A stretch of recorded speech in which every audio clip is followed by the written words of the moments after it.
Welcome to another conversation. I'm delighted to be continuing the excellent conversation I had with Lee Hausner a few weeks ago when we were both in California. I'm now back in Sydney, hence everything's a bit darker. And Lee, you're in glorious Technicolor in your summer there in LA. How are you? God, it's beautiful. A beautiful day today in LA.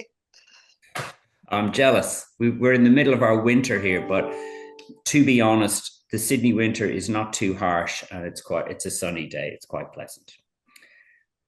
But it's lovely to see you again. And I'm not sure if I told you my background. I started my career as a commercial lawyer, and when I came to Sydney 24 years ago, I realized and was told that a lot of the businesses were owned by families. And I found that a lot of the lawyers I worked with were a little bit allergic to families. And and what I mean by that would be we'd turn up at 8 o'clock in the morning to do a deal, and my boss would tell me, "Oh, the deal's off." I said, "Why?" "Oh, the bloody Brother didn't family." want to do the deal, or the sister didn't want it, or something like that.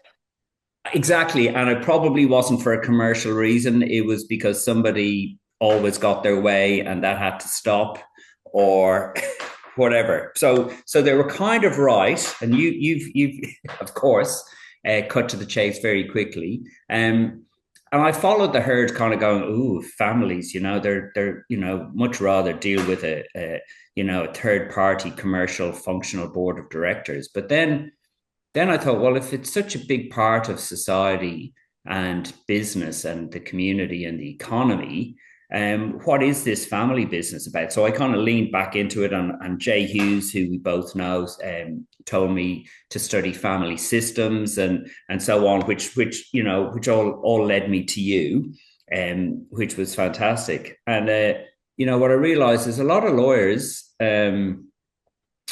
Aren't they're not relationship, they're more transactional. And you mentioned That's what you're quantity. trained for in law school. You're not trained in family systems. You're really trained in transactions, in True. technical legal constructs, past legal opinions. It's all a construct. It's not a dynamic.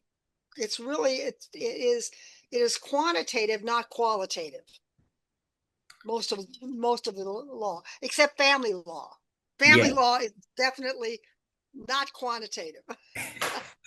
I totally agree. And I like to tell the story. Clients don't realize this, but lawyers are happily engaged in their cost agreement and the scope of their engagement. So it's a kind of a gilded cage for them.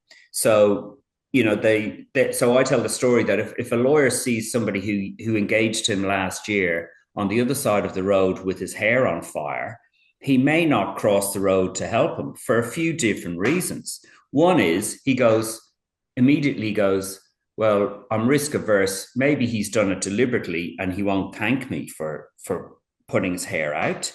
Then he thinks, well, it's beyond the scope of my engagement. I might not get paid for this, or thanked for it. And then lastly, he thinks, what if he sues me for assault and battery because I will be touching him? So common sense kind of goes out the door, and yet the clients think, "Oh, I presume that person would they jump in and help me." But we are different, as you know. Yes. So all of that made me think that some lawyers are more likely to be deal breakers than deal makers because they don't fundamentally understand the family, and they're not happy to kind of dig a little bit deeper. And if they get told everything's fine, they'll go, "Great, I'm out of here. I've ticked the box." Rather than you have taught us to kind of to listen very deeply, and if you see any sense of conflict, to be very alive to that and try and resolve it in the moment, if possible, or identify it. Would you say that's Yeah. important? It's important that you realize that when you're in a group, everyone is acting in a certain way. Okay. Part of really understanding of family dynamics. This is why most of my colleagues that are dealing with sophisticated families interview everyone prior to the first family meeting. Yeah, I like to do that too. Really get a feeling of what's going on Yeah. in real time.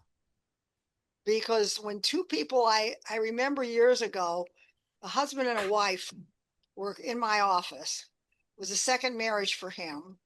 They had children in that second marriage. He had children from the first marriage. So he's talking about wanting to involve his children from the first marriage, and she's just being going along and cooperative. And so we're trying to make a plan. And after we finish this initial meeting, and I'm on my way home, I get a call from her. She says, "Don't you dare tie up my kids with those horrible kids from his first. I despise." She goes off on these kids, and you would have thought that, wow, this is going to be a fairly easy. We're going to build up a whole step sibling team here. No way, Jose. In front of her husband, she's just looking as pleasant and as agreeable as somebody could be. Yeah. Well, you've got to, I mean, you obviously did a good job in making her feel comfortable in coming to you. I mean, some people will never reveal that, and they think they're being smart and good citizens, but actually it's not that helpful to keep something like that a Well, it's secret. not when you're trying to make a plan that's going to involve four people working together. She doesn't want the other two at all in the same room with her two precious kids. But that occurred. But I mean, that's why you really need to go a little bit under the surface, Yeah. uh, figure out what's I, going on. I agree. What's going on. I mean, that's so important because that's the foundation that we come in on top of. And if we don't understand that, it's building a house on sand.